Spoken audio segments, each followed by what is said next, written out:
Good evening friends. Today I am going to provide you the new video of fertilization. Pollination और fertilisation के chapter में ही ये topic है और इसमें पॉलिनेशन हम कंप्लीट कर चुके हैं।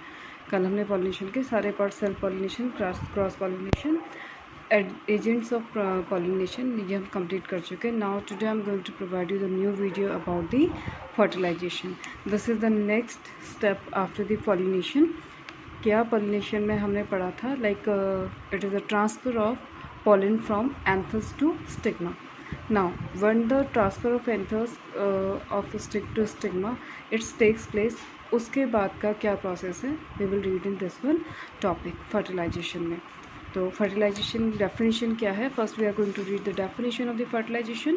तो fertilisation is the union fusion of the male and female gametes nuclei, जहाँ पे कि मेल गैमेट और फीमेल गैमेट के जो न्यूक्लियाई होते हैं, जिसको हम न्यूक्लियस भी कह सकते हैं, न्यूक्लियाई का फ्यूज़न या फिर आप कह सकते हैं कॉम्बिनेशन। फ्यूज़न अपने आप में डिस्ट्रॉय होकर के एक नया न्यूक्लियस बनाना, this is known as the fertilization. In flowering plants, हम यहाँ पे बात करेंगे फ्लावरिंग प्लांट की, क्योंकि हमने एंथर्स जो देखा है वो हमने फ्लावर्स में देखा है, तो हम यहाँ पे पहले फ्लावरिंग प्लांट की बात करेंगे। The pollen grain carries the male gametes, the ovule inside the ovary contain the female gametes. अब जो गैमेट्स की बात हम करेंगे, हमने पूरा मेल रिप्रोडक्टिव पार्ट वहाँ पे पढ़ा था, स्टेमन, एंथर, ठीक है, और आपके स्टिग्मा, स्टेमन एंड ओवरी। तो वहाँ पे मेल गैमेट कौन कैरी करता है, pollen grain, and female gamete carry करता है ओव्यूल्स, जो कि ओवरी के अंदर प्रेजेंट होता है। Now we can see that the one structure of the stigma, this is carpel, जो पेस्टिल भी जिसको हम कहते हैं, this is the female reproductive system. Germination of pollen and fertilization, pollen grain germinating on stigma, one pollen tube. चलिए मैं आपको इसको डिस्क्राइब करती हूँ वन बाय वन क्या इसमें है। दिस इज़ फर्स्ट जो हमने कार्पल देखा था, अगर हम इसको सीधे सीधे देखें तो ये कार्पल है structure, this is known as stigma. यहाँ पर जब पॉलन पहुँचता है, अभी क्या है, ये कम्प्लीटली पैक्ड है, क्लियर। सो यहाँ पे क्या फॉर्मेशन होता है, वी विल रीड इट, तो आप उसके साथ इसको समझ जाएंगे। मैं आपको वन बाय वन इसको क्लियर करते हुए चलूँगी। The pollen grain, a mature pollen grain is a cell with a double wall. ये आप एक यहाँ पे पॉलन ग्रेन का स्ट्रक्चर देख पाएंगे, इसमें दो लेयर होती हैं, one is rounded one and the second is just little bit curvy in structure, this is known as the intine, and the outer one is known as the exine, जो बाहर की तरफ होती है, this is exine, and the inner one is known as the intine. यहाँ पे दो nuclei होते हैं पॉलन के अंदर, पॉलन ग्रेन के अंदर, one it is in tube nucleus and the second one is the generative nucleus. दोनों के अपने अपने काम हैं, बहुत ही इंपॉर्टेंट है दोनों, इसको हम रीड करेंगे with the help of structure. And one is the germ pole, यहाँ पे होगा, सबका अपना अपना फंक्शन है, आपको ये स्ट्रक्चर थोड़ा सा ध्यान में रखना है, बहुत ही इंपॉर्टेंट है। एग्जाम्स में कई बार आपको ऐसे आ जाएगा कि स्ट्रक्चर बताइए, आपके पास specially in case of the ICSE board में आपको बताऊं, ज़्यादा से ज़्यादातर आपको स्ट्रक्चर ड्रॉ करने के लिए कम, आपको फिलअप करने को ज़्यादा आता है। स्ट्रक्चर दे दिया जाएगा, वहाँ पे ये चीज़ें ब्लैंक रख दी जाएंगी, यू नीड टू फिल, आपको वहाँ पे क्या करना है, ये चीज़ें फिलअप करनी होती है, clear. Where viewers, each nucleus is already divided into a tube nucleus and a generative male nucleus. At this stage the pollen is transferred to the stigma. यहाँ पे मैच्योर हो जाता है, जहाँ पे इस पर ट्यूब न्यूक्लियस क्या हो जाते हैं, डेवलप हो जाते हैं, then they are going to be mature. At this stage the pollen is transferred to stigma pollination. Further changes in pollen grains occurs only if it has fallen on the stigma of a plant of the same species. अब ये fertilisation तभी होगा जब ये same plant के same flower में या फिर किसी दूसरे प्लांट में जो कि सेम प्लांट होगा उसके फ्लावर के ऊपर जाके, स्टिग्मा के ऊपर जाकर ये पॉलन ग्रेन वहाँ पे गिर जाएगा, तो ये वहाँ पे फर्टिलाइजेशन विल टेक्स प्लेस।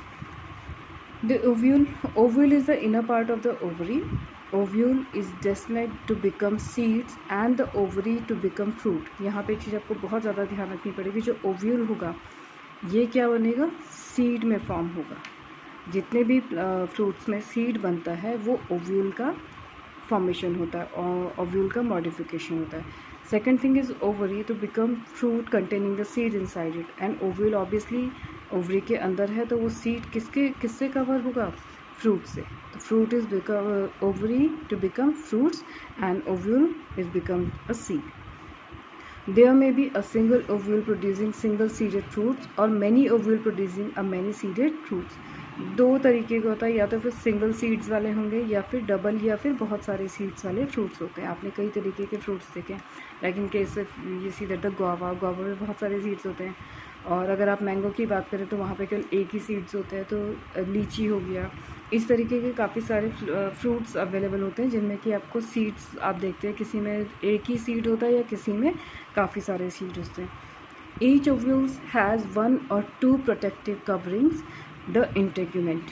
और इसका जो भी सीड्स होता है ovules has 1 or 2 protective covering the integument.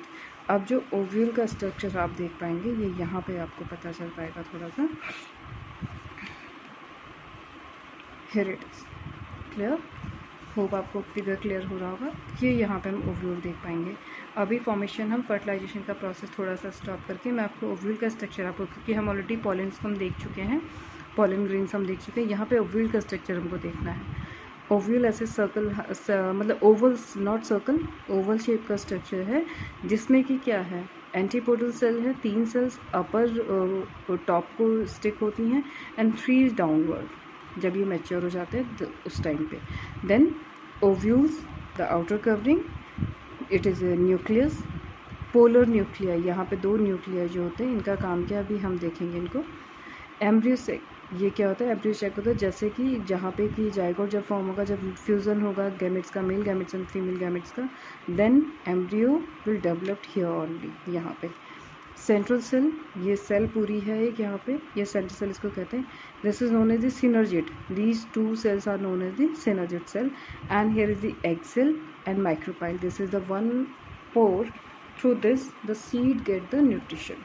Micropyle एक छोटी सी ओपनिंग होती है किसी भी सीड के लिए, that is known as the micropyle. ठीक है. Antipodal cell and integument. Integument is these structure. ये जो यहाँ पे जो ये ओपनिंग है यहाँ पे जो एक ये चीज़ को लेयर बना रही है, this is known as integuments. This is the protective covering. Okay, the integument leaves a small opening, the micropyle at one end, for the entry of the pollen tube. और ये यहाँ पे एक ओपनिंग बनाता है, यहाँ पे इसको कवरिंग करता है पूरा का पूरा इंटेगुमेंट जो होता है. And it's provide a one opening here to carry to for the nutrition के लिए भी. एंड दैट वन गैमेट और nuclei can be enter inside the ovule through the pollen one. Enclosed by the integuments is the nucleus, a mass of food-laden cells, and further inside the nucleus is the embryo sac. ये क्या होता है यहाँ पे जैसे ये यहाँ तक आ जाएगा, एम्ब्रियो सैक इसको क्या करता है सॉरी इसको कैरी करता है, कैरी फॉरवर्ड करेगा. यहीं पे फ्यूजन विल टेक्स प्लेस और यहीं पे क्या होता है जो भी सीड डेवलप होगा this will be takes place here only. अब मैं आपको यहाँ पे क्लियर करूँ जर्मिनेशन कैसे होता है इसमें. पहले तो आपको ये स्ट्रक्चर मैं बता दूँ, आप इतना पोर्शन तो आप ये देख चुके हैं यहाँ पे. The outer covering is known as the integuments. This is ovule ये हो गया. Ovary is the outer covering. Nucleus, embryo sac इसको कहेंगे. सेंट्रल सेल, ये जो मिडिल की सेल होगी इसको सेंट्रल सेल कहेंगे. Synergid are the 2 cells side by the axils, और ये एंटीपोडल सेल्स इनको कहेंगे. Micropyle is the opening or pore through which the ovules get the nutrition. Ovule cells get the nutrition, or maybe the gametes, male gametes from the outside. Clear? And now this one is the structure of the complete carpel. ये carpel का structure आप इससे easily understand कर पाएंगे. ये वाला structure आप ध्यान रखिएगा, important ये है. Stigma is the upper part of the any carpel or pistils. Style, the filament like structure. And antipodal cell, again antipodal cell यहाँ पे आप देख पा रहे हैं, ये यहाँ पे होता है antipodal cell. This is the outer covering is known as the ovary. Inside it this is ovules. Embryo sac, nucleus, micropyle, this is the opening and the egg cells here. And synergid cell, ये यहाँ पे clear उन्होंने दिखाया है, synergid यहाँ पे होता है. Polar nuclear, 2 polar nuclei is just inside in the one central cell जो होती है उसमें 2 पोलर न्यूक्लिया यहाँ पे होता है. Antipodal cell is the on the top. ये कुछ सेल्स के नाम है. Different kinds of cells is also present inside the ovary. Clear? अब हम यहाँ पे पढ़ते हैं. Next is the embryo sac contains 7 3 + 3 + 1 cells। अब 3 + 3 कौन कौन से हैं? 3 cells is micropylar and 1 egg cell and 2 are synergic, जो कि बॉटम में है। 3 cells at opposite end called antipodal cell, जो कि टॉप में है। Clear? And 1 large central cell। The central cell is different containing 2 nuclei called polar nuclei. जो central cell होता है ये एक सिंगल सेल है, और ये क्या है? ये पूरा सेल है, एक सेल जो बीच में है। मैं आपको क्लियर करवा देती हूँ ये किसकी बात कर रहा है। अगर मैं आपको कहूँ तो ये वाला पोर्शन 3 + 3 + 1, यहाँ से ज़्यादा क्लियर हो जाएगा। 3 + 3 + 1, ओके। ये कंप्लीट 1 egg cell है। ये 3 cells ये हैं, 3 cells ये हैं। ये वाला कंप्लीट egg cells 1 है, जिसमें कि 2 न्यूक्लियस होते हैं। आपको मैंने सेल पढ़ाया है, सेल में 1 न्यूक्लियस होता है, लेकिन यहाँ पे इसमें 2 न्यूक्लियस होते हैं, जिसके साथ साथ यहाँ पे 3 ये वाली सेल्स हैं, 3 ये वाली सेल्स हैं।